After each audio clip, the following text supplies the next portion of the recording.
is Ghalibaf the pre-transitionary government's government? So, and what I want to say is it possible that they were trying to go the route of installing His Royal Highness as the transition leader after the Islamic regime, but something happened and they realized that's not going to be possible in the time frame that they had. So they've kind of pivoted and have gone the Ghalibaf route to get everybody away completely from the quote unquote old Islamic regime, because Trump keeps saying, oh, this is a new regime, this is a new regime, this is a new regime. Kind of stabilize things with this new regime in power in the region, and then move away from them based on some of the things that are going to come up. I don't know. This was something that just came up for me a couple of days ago, and I was just thinking about it, and I thought, because Ghalibaf's this new approach that they have and the way that they look seems like it's not the Islamic regime, but it is the Islamic regime. So could it be the transition government that we need to completely move away from the Islamic regime of the past 47 years? Love to hear your thoughts on that. Okay, this is actually a very good topic. And I'm going to say something that I think might be unpopular here. And let me know if you guys, probably many people here would disagree with me. I don't think that President Trump ever had Prince Reza Pahlavi in mind as what comes, in any of this. That's my impression. And I know a lot of people here disagree with that. And honestly, I don't think that matters. I think that it actually makes sense that before we get to the transitional government, we have a surrender period. And the surrender period needs to be somebody from the regime. And I don't think that the Americans were really thinking what comes after, and they don't, as long as the Islamic Republic stops being annoying and a threat to them, they what comes after, it doesn't really matter, right? That's it. I think that's what they were focusing on. I think there was a lot of talks regarding the White House being in touch with Princess Pahlavi. Obviously, there are some connections there. It would be insane if there's no communication between them. I think that Lindsey Graham, met with Princess Pahlavi, but I don't think there was any serious push in making um, Princess Pahlavi become the go back to Iran and helping him become the leader of the transitional government. I think there was a lot of wishful thinking in that regards, and I think a lot of it was just based on what people wanted to be true rather than what was actually happening. I do think there was a change in plan, though. It does seem, again, everything might be different behind the scenes, but it does seem that they were going for Ahmadinejad, and then they changed their mind and then they're now going for Ghalibaf. I do think President Trump has, rightfully or wrong or not, they had a Venezuelan model in mind. What happened in Venezuela? They were basically trying to do the same thing with the Islamic Republic. Basically, somebody who's already operating within the regime. I mean, that's a lot less chaotic for Americans to consider. Completely, basically helping completely undo the regime and change everything completely is a lot more chaotic and messy and unpredictable. And I think the Americans were thinking somebody who's already within the system, as long as they could work with us and be less annoying and aggressive, um, that's a transition that is a lot more manageable than basically completely toppling the Islamic Republic. I say that I don't think that is. I say that a lot of people might think that I'm saying that against what the Americans were planning. But I actually think that makes sense. And I think that is not necessarily um, against bringing Pahlavi. I think it makes complete. I'm not saying the Americans' plan was to bring Pahlavi back in Iran, but I do think that whatever their plan was, this does help Iranian people bring Pahlavi back in Iran. Like, a lot of people's understanding is that we were supposed to go from a revolution phase to a transition phase with Prince Reza Pahlavi as the leader, and then the post-transition phase when we're elected government. I think even though this was not the American plan, the actual plan that does make more sense is to have a surrender phase between the transition phase and the revolution phase, where we do have maybe not the Islamic Republic, but the corpse of the Islamic Republic rule for a bit. Um, I do think that it is that would make things even easier for a Pahlavi transitional government to not have to deal with the chaos of the collapse of the Islamic Republic. I think if we have a period of a weaker surrender government that is basically slowly doing a slow managed collapse of the Islamic Republic rather than a sudden chaotic collapse of the Islamic Republic, it might actually be helpful to Princes of Pahlavi's um, image and standing, because I do think that if the regime collapsed immediately and Princess of Pahlavi took over immediately, there would be so much economic devastation and chaos and infighting that all would have been attributed to Pahlavi rule during the transitional period. And I think that it's better to give all of that to whatever is remaining of the Islamic Republic, for them to basically take credit, for us to blame, like to take all the blame basically for the chaotic transition, the surrender period, and the slow collapse. So that when we go that we're all of that is over and done with, until the Iranian people have the upper hand and bring Pahlavi back into power. So even though I don't think that the Americans were planning with Pahlavi to bring him into power, I do see this as a necessary in between step before Pahlavi comes back and rules the transitional government. That's my understanding. I might be wrong, but that's how I see it.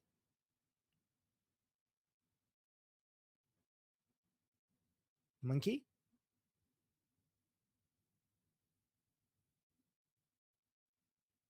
Oh, Patipto agrees with me. Patipto is giving me a thumbs up.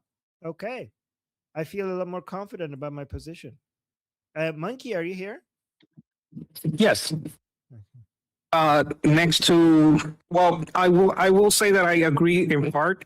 In part, I do think that they do care what happens after. We don't want to have just like a free for all. We would want to manage it. I think there was the realization. Oh no, there's nothing that we could do that's going to make this like Venezuela because of the internal politics of it, and that's what might lead to a transitional government. But I think we have had many speakers say we don't want to control who the people elect. What we want is to have a structure in which the people can elect, and that's what would lead to that transition.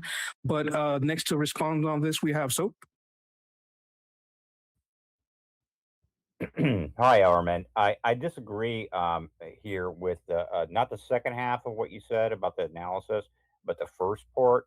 Um I, I disagree because there's a decision tree. Okay, and this is what I think happened inside the Trump administration and the Pentagon and everything else. Okay, it was, let's go down these paths, and then we're going to pick away, and then we ended up with this whole ceasefire thing, and then the Hormuz and all of that. But Pahlavi was always on one of those branches of that decision tree. This is what I think, because I believe the evidence suggests it, and and that is the only way that they ever considered if the regime were to be toppled, whether it was now or 3 months from now or 2 years from now, I think that's the only option that has ever been considered by any rational person inside the White House or the Pentagon. So I disagree that that was um, not their goal. They're just looking at something, and it's not perfect, but throwing darts at a board. We're going to take this one, A over here, or B over here, or C over there, and let's just play it, because you never know how it's going to go when you get into a big conflict like this. And all these things start changing. All these guys start dying. You don't know who you're negotiating with. And Ghalibaf this, and Kamani is, maybe, Majiba, maybe he's missing a leg, maybe he's dead. No one knows. I mean, you know, no one knows how stuff goes when you start. So I just want to say that I don't think you should be that pessimistic, because I'm pretty sure that all rational evidence suggests that the Trump White House, especially, is extremely favorable to the prince, and they would like nothing better than for him to accede to some sort of government, right?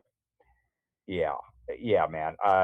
There, quite simply, there's no other solution. There's no other option, right? I mean, which person could actually do the job that has any support among 80, 90, 95% of the internal Iranian people? Nobody.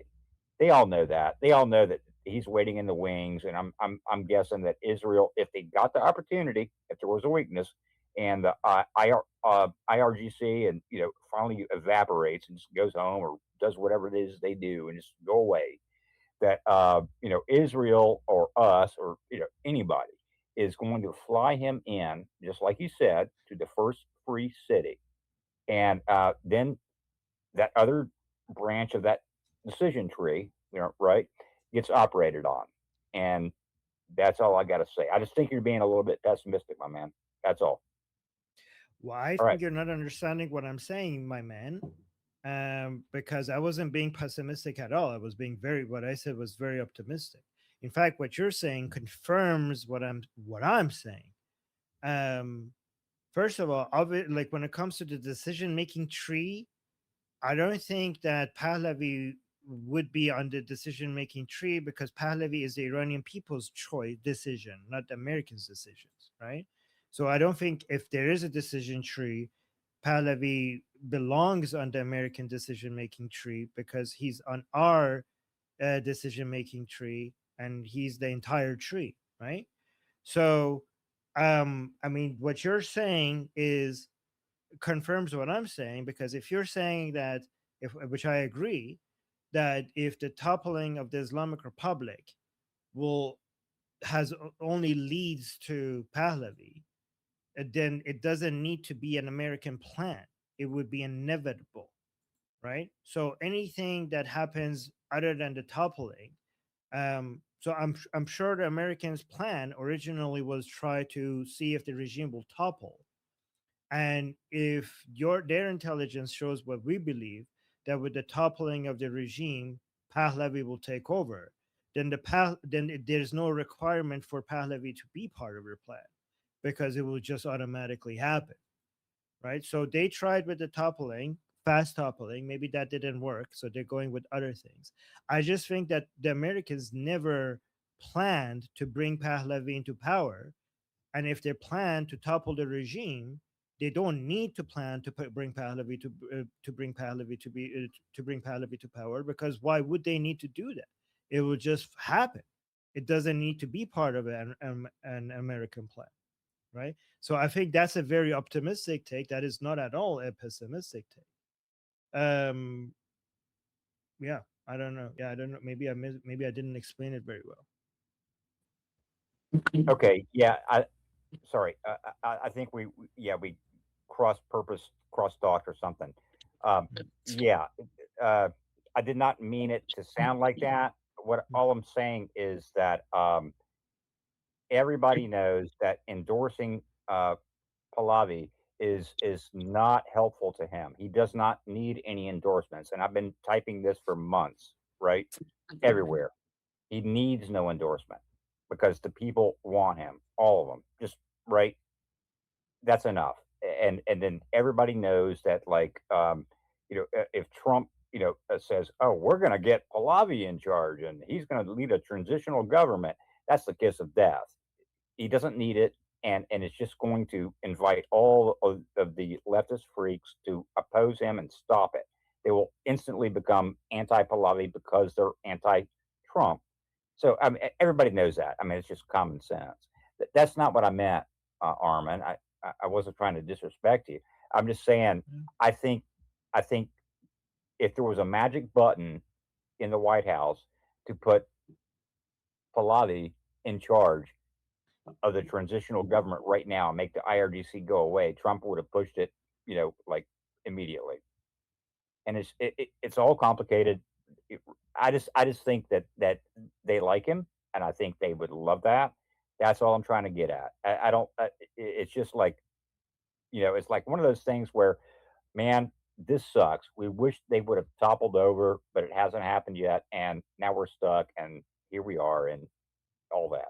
That's all I mean, man. I'm not trying to, you know, drag you down or anything. I'm just saying. Yeah. Okay. I mean, why do you think I took that as a disrespect? Like you were just giving Well, your opinion. Like, yeah, it's okay. It's okay. Okay. Don't worry. Like I don't. I'm not It's that my sensitive. Yeah, I'm not that sensitive. Don't worry. Like, just give me your opinion, man. Like, don't worry about it. I'm like, well, I gave you my opinion. Yeah. yeah, Yeah, yeah. you got it. But yeah. But I'm just Even saying. even Okay, let's try to let Armin reply and not keep replying. If you want to reply further, let's put a 2 in, because if we get into a back and forth and we're both basically agreeing, you guys are basically agreeing, so it's fine. I think it's great.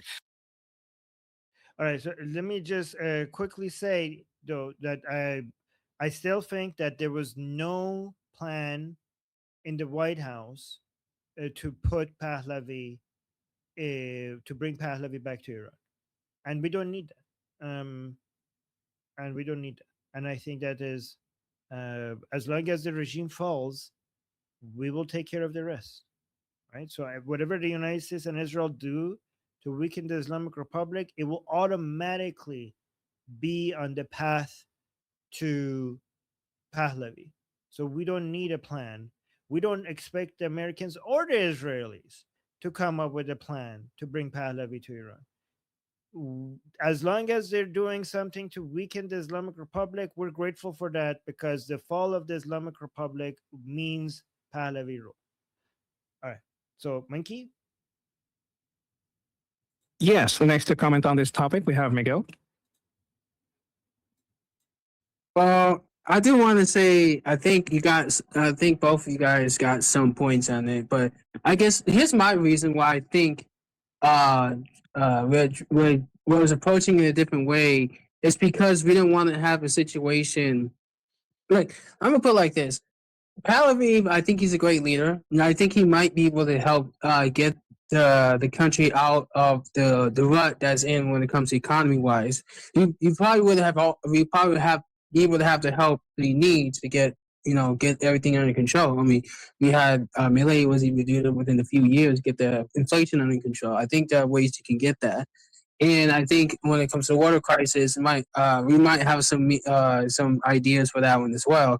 I'm not too worried about the economy and the water crisis. I'm worried about what remains of when it comes to the Islamic Republic, because even though the government might fall, but there's still going to be a lot of insurgents. We don't even know how many there are, and they still have guns.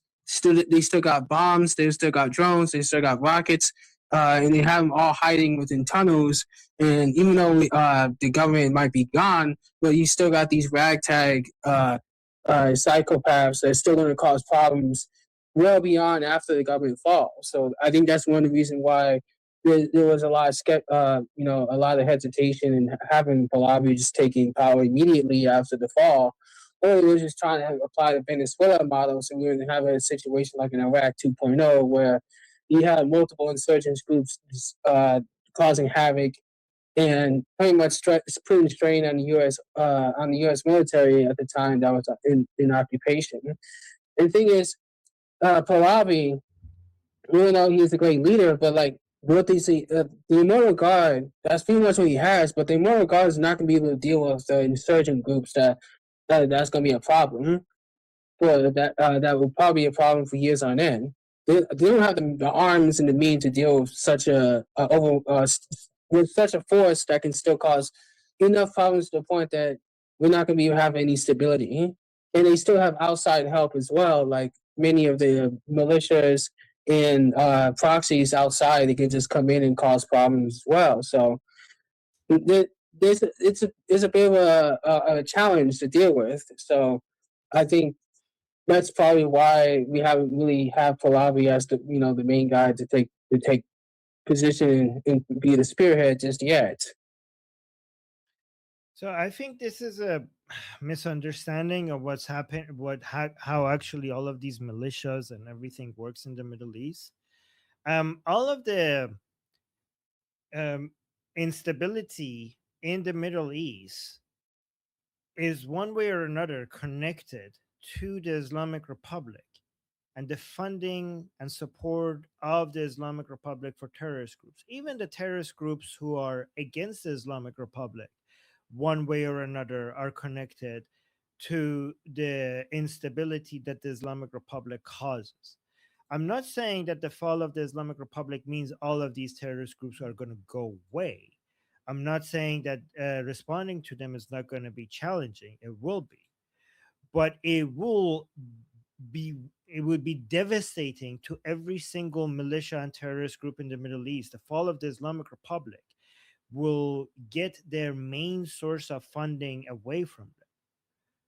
The oil and gas of Iran stops funding terrorism in the region. So all of these other groups will be weakened by a significant degree. Iran will stop being the ATM of terrorist groups in the region. And not only that, Iran will raise an army. The army of Iran will be funded by the same oil and gas revenue that used to fund terrorism. That same oil and gas is now going to be funding the Iranian army and their intelligence that is going to be working with the Americans and Israelis. The Iranian Artesh will be working with the IDF. The Iranian Savak will be working with Mossad. And all of these will be working with the Americans to fight the terrorists in the region. Again, I'm not saying this is going to be easy, but it's going to be significantly easier than the terrorists that we're dealing with right now. The comparison to Iraq doesn't make any sense because Iraq's lack of stability is largely funded by the Islamic Republic. We don't have an Islamic Republic to the Islamic Republic once the the relationship the Islamic Republic has with Iraq, with Lebanon, with Syria, with Yemen, with Lebanon. Once the Islamic Republic falls, there's not something above the Islamic Republic similar to what the Islamic Republic has been for all of these terrorist groups. So this is a false analogy in my opinion, to compare it to Iraq. And especially, may I remind you, an Iraq that is very, very much divided without a national identity, without a strong national identity. Iraq is 3 different nations. Iran is one united nation,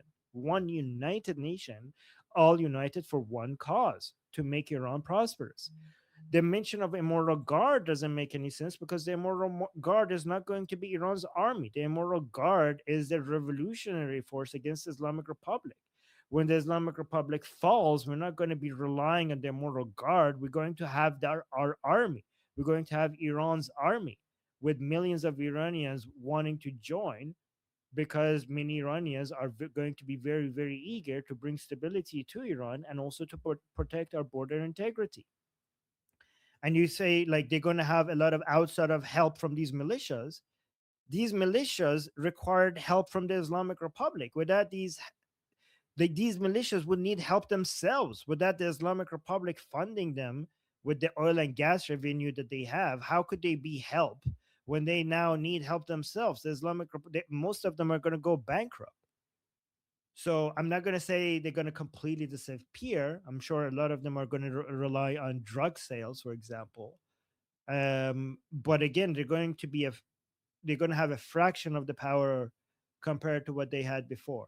So will they be a challenge? Yes. Will they be people who are going to be terrorists, doing a lot of terrorist activities in the region and cause a lot of challenges to the security of Iran? Yes. Are they going to be as much of a challenge as they are now? No. I would like to add to what you're saying. Iran was also getting a lot of support from China and Russia.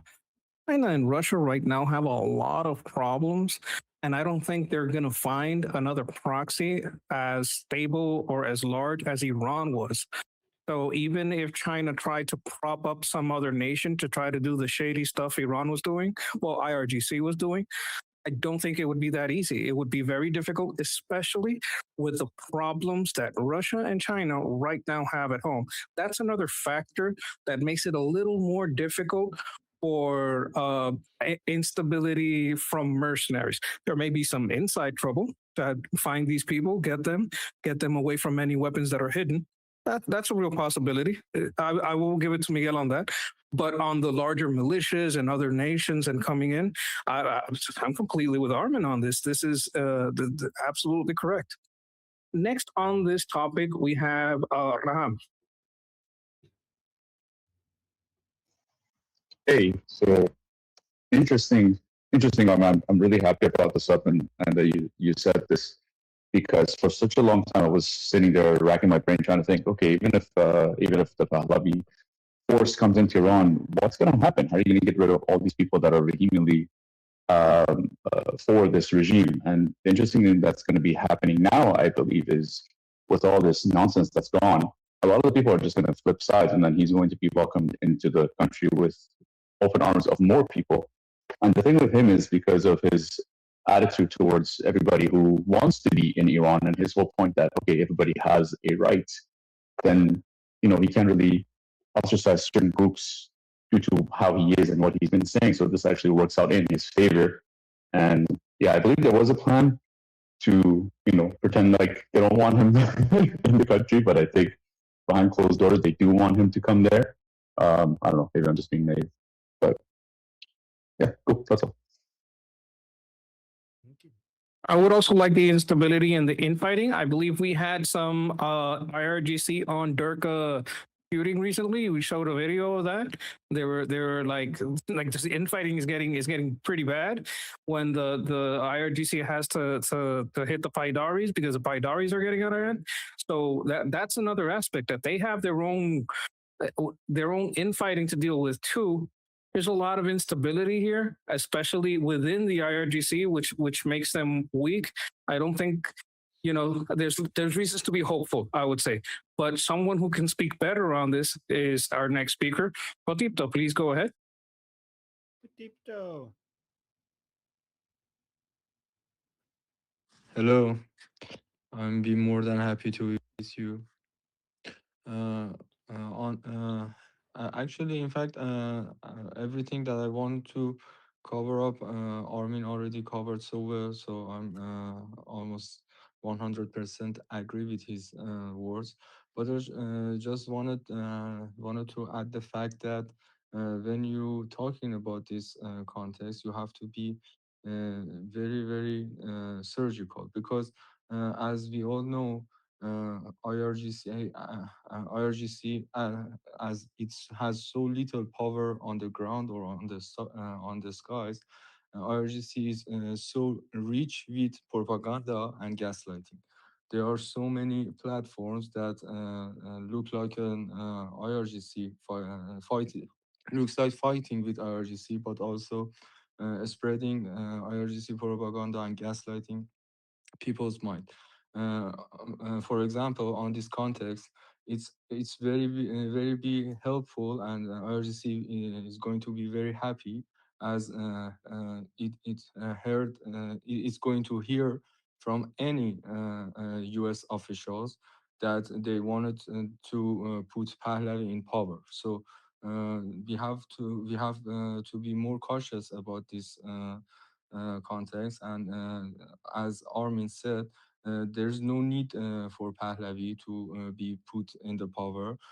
First, the power has been taken out of hands of Pahlavi, so the power is going to back to Pahlavi, and everybody knows exactly in Iran that nobody is more trustworthy than Pahlavi dynasty. So this is the fact that we must be cautious that do not to cover up with the this context of U.S. Army's military action, and we have to divide these two between U.S. And U.S. president are doing their job for their country. They're protecting their U.S. Army, U.S.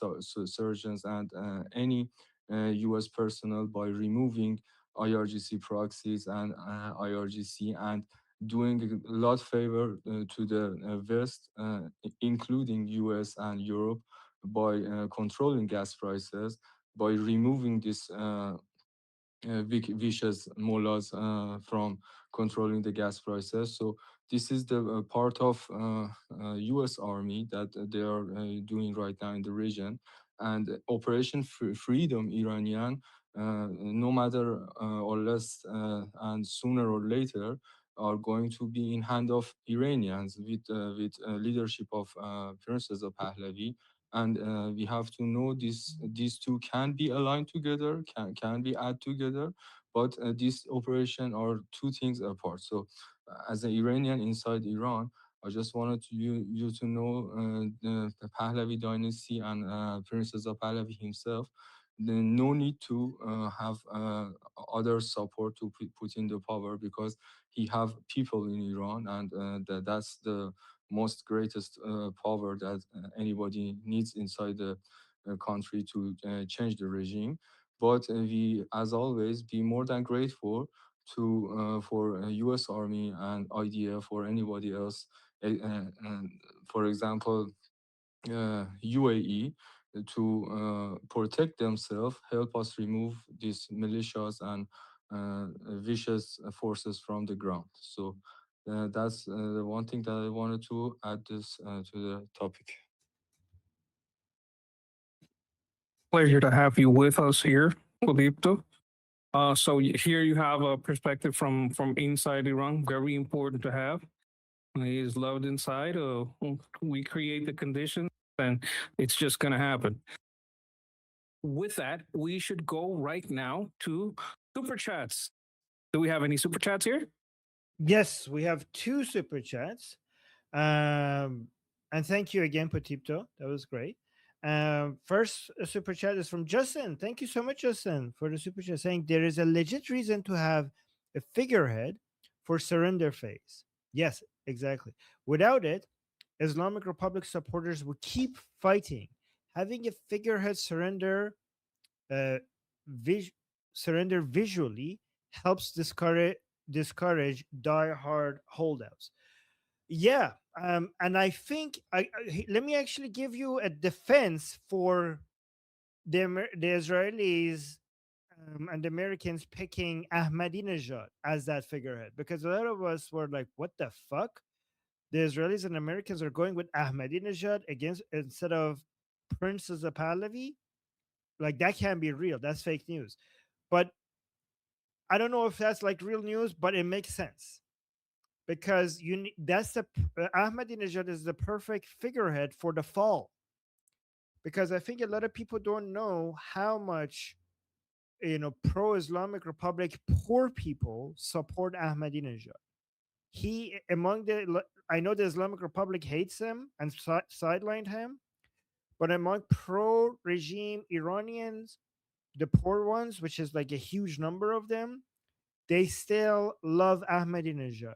So Ahmadinejad would be the best fall guy, the best person to come and surrender the Islamic Republic. It makes complete sense if you understand how popular. I mean, Ahmadinejad was hated by Ali Khamenei. Ahmadinejad hates Ali Khamenei himself. He hated him, but when he ran for president, he used a lot of schemes to, took, he fed, he used a lot of in his campaign. He would come and feed the poor people, right? So that made him very popular. And then once we came to power, he used his power to get a lot of his followers and supporters who are poor people. I don't know what he got them, but he got them a lot. Like, he gave them a lot of free stuff, so they never forgot about that. And they always, these poor people have a lot of love for Ahmadinejad, even though he's like a crazy maniac. But they love. So it's interesting because he's an Holocaust denier, and Israelis were like, "Yeah, that guy. Let's go with that guy as the main head of the surrender phase." And it makes sense. So, and it didn't work. And the report for why it didn't work is apparently, again, this has to be confirmed, but it's interesting if it's true. They bombed his house to kill his guard, or I think, like, or his guard, or whoever, like, he was supposed to be his guard, but I think they were the people who are holding him hostage. And apparently in that attack they were trying to set him free, and apparently he got injured. And then once he got injured, they're like, I'm not doing this. So apparently he's like, nope, thank you, this is not good, you injured me, so I quit. So he quit because he got injured. Apparently that's what they're saying. And that's why they gave up on Ahmadinejad. But that was the plan, apparently. And yeah, but Justin, I completely agree with what you're saying. That's why I call it the surrender phase. And then Justin with another super chat saying, please don't misunderstand. Reza is absolutely the perfect leader for a free Iran. He's so refined and intelligent, but transition phase gets messy. You have to be ruthless. Perhaps Reza is too refined for this part of the process. I completely agree that it's better to leave the messy part for the surrender phase rather than the transition phase. It's better to let whoever is part of the Islamic Republic to deal with a lot of the messy, chaotic stuff, and remove a lot of that chaos from the transition phase when Prince Reza Pahlavi, which Prince Reza Pahlavi will be responsible for. Justin, I mean, you're on point. I think you're completely correct about this. And then we got another super chat from Nyla. Now I remember I used to call her Nila, but now she told me it's Nyla, which is actually a very beautiful name. Oh, this is for Patipto, saying, love you, Patipto. XOXOXO. Patipto, you're getting love from Nyla. Thank you. And oh, there you go. Patipto is giving hearts back. My name is Armin Navabi. I'm an Iranian political analyst with decades of experience fighting the Islamic regime inside and outside of Iran. Make sure you follow me for more, and also make sure you join our discussion group. I'm there almost every single day. Come talk to me there and the rest of the people there in our group calls. It's a great place to meet and talk to people who like talking about politics. The link is in the description and or in the bio. You could also get there by scanning the QR code on the screen. See you there.